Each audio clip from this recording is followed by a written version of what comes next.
നമസ്കാരം, ഞാൻ ശിലാസന്തോഷ്. നിങ്ങൾ ഈ വാർപ്പ് കണ്ടു, ശിലാമ്യൂസിലെ ഈ വാർപ്പ് കണ്ടു. ദേ ഈ വാർപ്പ് കണ്ടല്ലോ, ഇതിലും ചെറിയൊരു വാർപ്പ്, ഇത് 160 ഗ്രാമാണ്. ഇതിലും ചെറിയൊരു വാർപ്പ് ശിലാമ്യൂസിൽ ഇപ്പോൾ എത്തിയിട്ടുണ്ട്. ദേ ഇതാണത്. ഇത് 65 ഗ്രാമേ ഉള്ളൂ. ലോകത്തിലെ തന്നെ ഏറ്റവും ചെറിയ വാർപ്പാണ് 65 ഗ്രാം ഉള്ളത്. ദേ ഇത് കണ്ടോ, ഇതിൻ്റെ തനതായിട്ടുള്ള വർക്കെല്ലാം ഉണ്ട് ഇതിനകത്ത്. ഇതിൻ്റെ ഒരു വലിയ പ്രത്യേകത എന്താണെന്ന് പറഞ്ഞാൽ 65 ഗ്രാമാണ്. കൂടാതെ ഇതിന് ചന്ദ്രക്കലയുണ്ട്. എൻ്റെ വിരൽ വെച്ചാൽ കണ്ടോ, എൻ്റെ വിരൽ വെച്ചാൽ പോലും ഇത് മറഞ്ഞു പോകും, അത്രയേ ഉള്ളൂ. അത്രയ്ക്ക് ചെറിയ വാർപ്പാണിത്.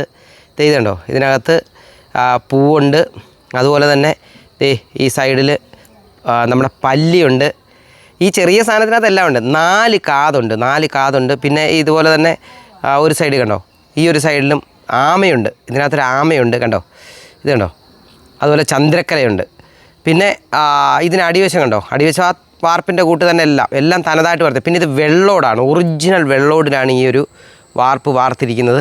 ഇത് കയ്യിലിരുന്നാൽ എൻ്റെ മോടെ കയ്യാണ്, പക്ഷേ കയ്യിലിരുന്നാൽ ഇതത്രേ ഉള്ളൂ. ചെറിയ വിരലിൻ്റെ അത്രയും പോലും ഇല്ല. അങ്ങനൊരു വാർപ്പാണിത്.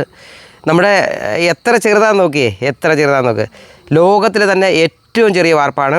ഇതിനും മുമ്പുള്ള ചെറുതായിട്ടുള്ള നമ്മുടെ അതിലും ചെറുതായിട്ടാണ് നമ്മളിത് പണിത്. ഇതൊരു കൗതുകത്തോടെ പണിതയാണ്. ശിലാമ്യൂസിൽ എത്തിക്കഴിഞ്ഞാൽ ഇത് നേരിട്ട് കാണാൻ പറ്റും.